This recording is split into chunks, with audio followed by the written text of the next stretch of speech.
Good evening, my friends. Thank you for joining us, particularly those of you who are watching live. We are trying to find another missing person in Texas because tens of thousands of cases sit unsolved every single year and carry on. And in this case, it's been sitting unsolved for 10 years. But that doesn't mean that it's a cold case. This is by no means a cold case. In fact, police very much are still trying to solve this. But there's a lot to figure out with this one. So I'm going to start by sharing with you the story that we aired on our newscast earlier this week on Monday. It's been getting tons of attention on our website. So here you go. This is the case of Joshua Davis. My grandson is missing. He's about 16, 18 months. And we can't find him anywhere. And I just can't help thinking, does he think we didn't want him? Does he remember us? February 4th, 2011.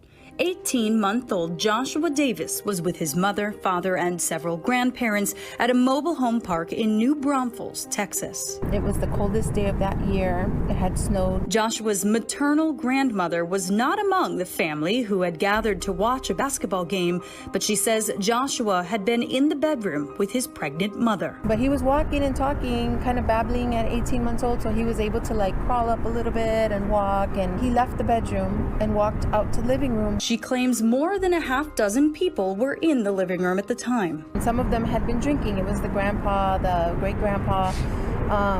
The dad was out there. There was two family friends there. And my daughter, some time had passed. She hadn't seen him come back to the bedroom, so she got up and went to look for him, see what he was doing. None of the family had seen Joshua come out of the bedroom. It's just, you can see from the bedroom straight to the living room. We've been looking for him for about 20 minutes. Okay. I'm going to get somebody in that direction, okay? Just keep looking for him. If you find him, give us a ring back. Only one person left the house at that time, which was one of the family friends. When they called that family friend, he claimed he had just seen Joshua before he left. He said the baby followed him out into the cold, so he brought Joshua back in and said goodbye to everyone. That night, he did show up to get questioned, but he had an attorney with him. So where do you think your grandbaby is? Honestly, I certainly don't believe that he's not with us. I believe he's out there somewhere. I believe somebody maybe has him. He could have been sold. And that's always what I felt.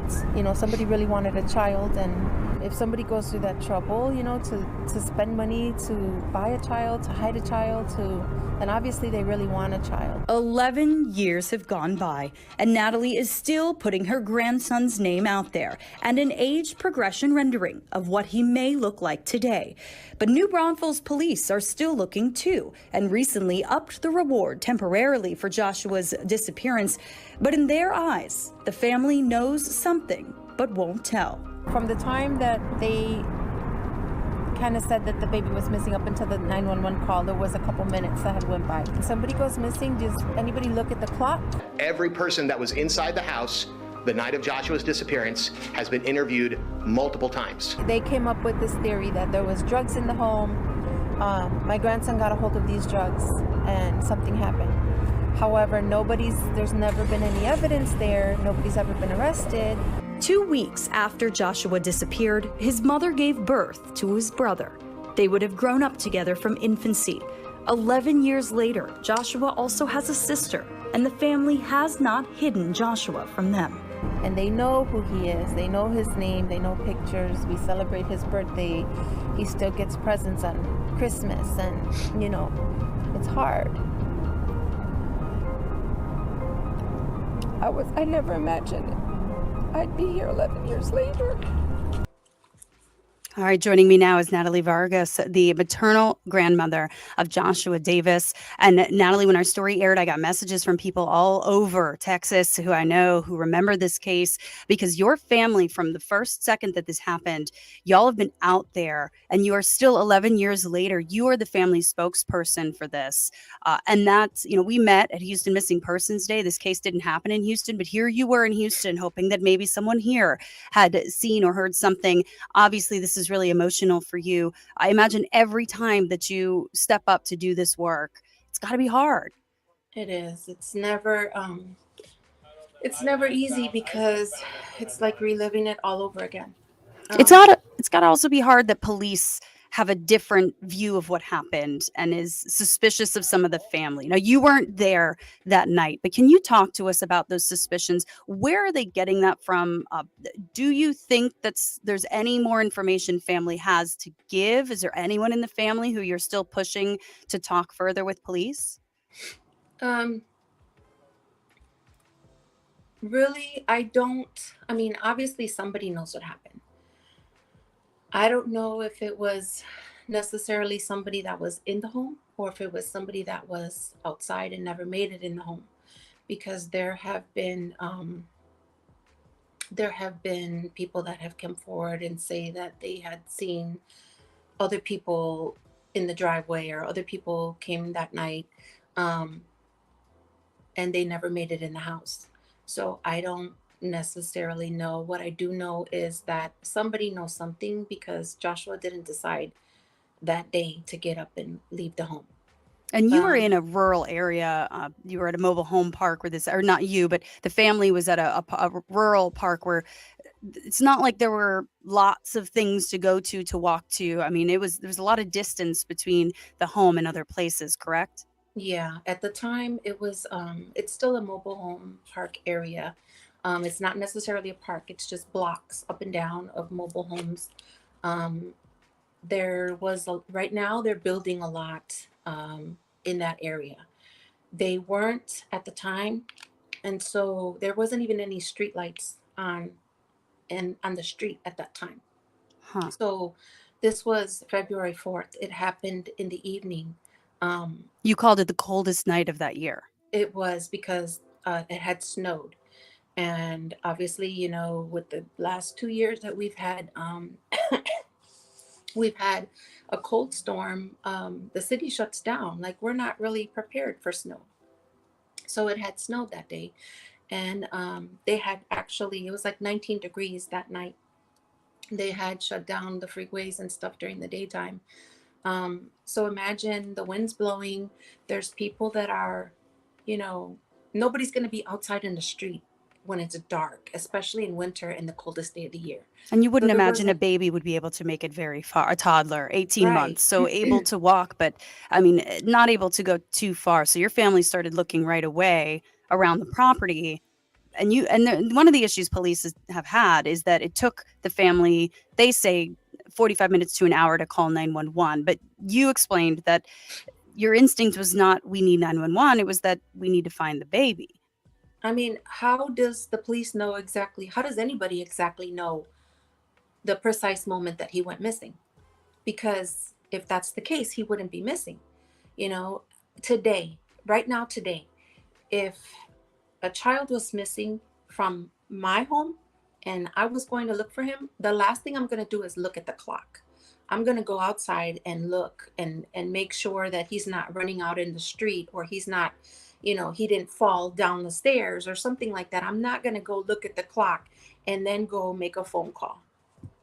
How do they know the precise moment? I don't know. But that's what I'm saying. Anybody that is saying that they're going to look at the clock and know exactly what time it is and then make a phone call first, how do you know that that phone call needed to be made? Maybe they thought that he was out in the yard. Maybe they thought he was sitting in the front porch. Well, many So people assume that in a missing person case, you have to wait 24 hours, people think, or a certain number of hours. We know, those of you who watch this regularly know that is not true. You can call in a missing person report at any time that someone is not where you think they should be or something is suspicious. Natalie, we have a question from George about whether the family's ever been subjected to lie detector tests if police are so certain that someone's not sharing something. Do you know whether that's ever occurred? They did take lie detector tests. I don't know about the one family friend. There was two family friends there. Everybody else there that night actually there was two family friends and the grandfather's girlfriend was there that night. Everybody else was related, and I believe everybody except that one family friend took a lie detector test. He may have. I know in the very beginning he possibly didn't because he's the only one that has legal representation. That was something that shocked a lot of when I do these stories, we talk about it in the newsroom. The fact that that person who left the house around the time Joshua disappeared showed up later that night with legal representation. A lot of us said, I wouldn't even know where to get a lawyer that fast unless I knew that I needed one, right? I mean, if someone that I loved was missing a child, all of us think, well, I would just go back and help, right? So you have very strong suspicions about this individual. I assume you've shared that with police. Do you know what it is that has police not thinking that that is what happened? Well, the individual that has legal representation was a friend of the dad's. Um, his grandmother was, I don't know if she was a lawyer or a paralegal. So she apparently was in that field and knew people. Um, that was my instinct. You start with the first or the last person that left and go from there. You don't have to be a detective to figure that out. Um, he hadn't even made it home. The police beat him to his house. So the police were called, came out, did the investigation, went to this individual's house, and he still had not been home yet. Mm-hmm. Um, Where did he say he went? Where was he? From what I understand, he was driving around. I don't know if that's true or not. I don't know if he made another stop. Yeah. Ever since that first night when he did show up, it was really late in the evening when he finally went to the police station. He had a lawyer. He didn't do a whole lot of talking in the beginning, is what I was told. They did say at one point that they believe that he didn't have anything to do with it. However, the statements that come on from the PIO state that everybody in the house was a suspect. So does that include him or does it not include him? Right. I would like to know the answer to that question. And we We reached out to New Braunfels police to see what they had to say. We always invite the investigators to be part of these pieces when we cover them. They shared with us the same statement that no, you've seen and many of us have seen from the 10-year mark of Joshua's disappearance, where they said what you said. They still see everyone who was in the house as a person of interest. They still think that someone in the family is not saying something. You are now the family spokesperson. Your daughter was right out there on the front of things, at the vigils, at the balloon releases, out calling for help. Has she stepped away from doing some of this work, and why is that? She did, because she's not emotionally in a state where she's able to do that. She does these events, she shows up at these events, and then she falls into a depression. It's not easy to do this. It's not easy to watch somebody go through that. And it's not even easy myself. There's a lot of times that, I can stand up and do an interview and get through it and be fine. There's other times where I'll go to an event and I'm crying like a baby. It's terrible. And I prefer her not to do it so that she doesn't have to go through that. Well, she has two other little ones. Joshua's brother is only 2 weeks younger than the case. I mean, he was born shortly after. So they would have grown up together almost as twins. I mean, within 2 years of each other, you're going to be buddy. And you've said the family doesn't hide Joshua from them. They're aware. of Joshua. I've seen pictures of his brother holding signs. I mean, he's at an age where he understands. What kind of questions are they asking you about where Joshua is? I mean, they know the story. They showed up. They go to events with us. A lot of times, if mom's working or mom can't get off, so a lot of times if I go to Houston, I have the kids and they go with me, and they know where we're going. They know what events we're doing. They participate in those events, and they want more than us, to come home. They have a lot of curiosity, and you know, Joshua, Joshua's brother and sister, they talk about when he comes home, and of course they should. It's unfortunate that they're not there for each other. So when you look at the case now, it's been 11 years, it's still considered active, but when you look at the evidence and your theories of what happened, where do you see a hole that needs to be resolved? Where do you see either a missing piece of evidence or something that's not adding up that you're trying to still figure out? Well, first of all, when this case first happened, New Braunfels is not that big. It's growing, but at the time it was a lot smaller than what it is now, and it's still not that big. I think this case was too large for that police department. I think this was pretty much one of the largest cases that they've had. Hmm. The very first officer that showed up was a K-9 officer.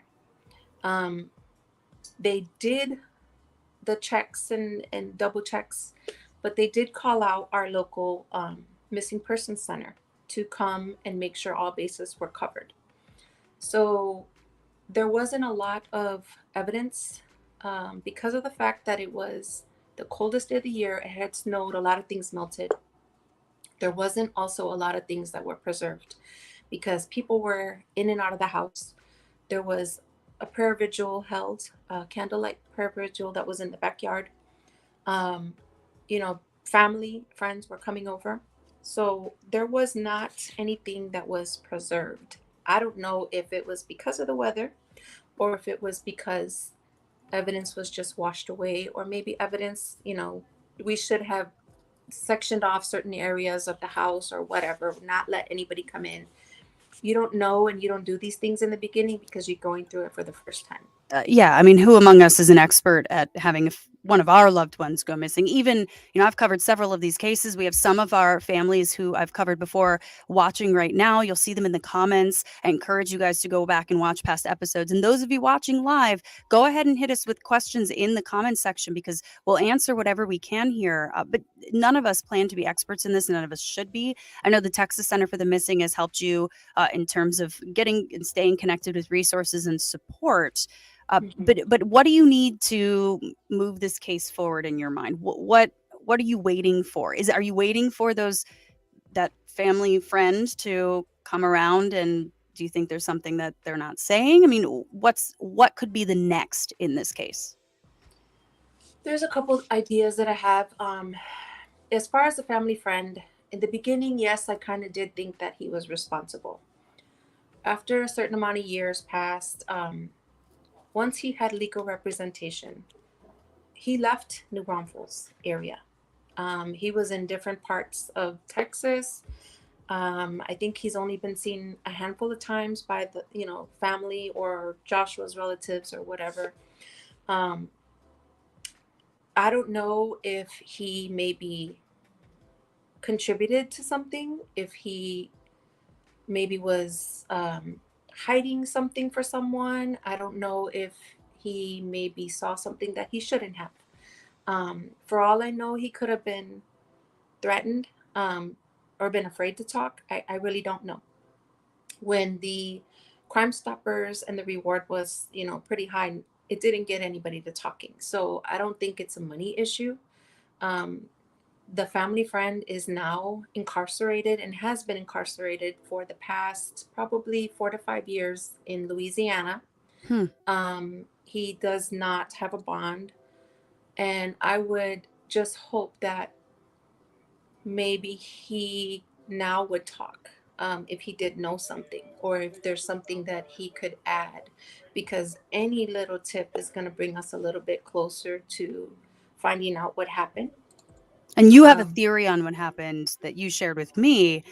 that he is alive and that you think someone perhaps wanted a baby and paid to get a baby, and that he maybe was trafficked, not necessarily sex trafficked, but human trafficked to someone who maybe is loving him. Maybe he's, and that's when we aired the story initially. I said, if anyone is watching and the little boy next to them is sort of looking at this and looks like what we just showed on air, I mean, I hope they would call. But you believe he is alive? I'm hopeful that he is. I don't have all the answers, and I don't know because there's no, like I said, the area that the mobile home is in now is being built. There's now a subdivision or something going up there, or they're building. So if there was anything, I think they would have found it by now. They've done a lot of building in that area. I don't believe that Joshua's still in this area. I don't know necessarily that. The reason I have my own theory is because, of course, we want him to come home. We're praying for the best. We're going to be hopeful. In the statement that New Braunfels police gave, I heard that they had said somebody in the family is misleading media, and they're referring to me. Talk more about that. Why do you feel like they see you that way? They've voiced that to me in the past, that I was misleading the public, and that based I was on what though? Based on what are they? Based on the fact that I said that I felt like he was abducted. So they're thinking that I'm causing people to not see things as they are. My response to that is, this is my grandson. I want him home. My family wants him home more than anybody else. When you can sit me down and you can show me physical evidence that Joshua's deceased, that there was a crime, that he was hurt, that he's no longer with us, then I'll believe you. I'll listen to you, but you're going to have to prove that to me. I'm not giving up on him. So they have no evidence that you're There's wrong. no evidence at all. Nothing. Right. So it's right now, it's just a theory. There is no physical evidence. It's your word by either word of mouth, people that have given you statements, or people that you've interviewed. And if that was the case, and this whole, and I'm not saying that I condone any of that behavior, but my question was, okay, when you sat me down and gave me that theory, what did you do about this? If you thought that there was something that happened and there was drugs in the home and Joshua got into something or somebody was hiding it, what are you doing about it? And why was nobody ever arrested?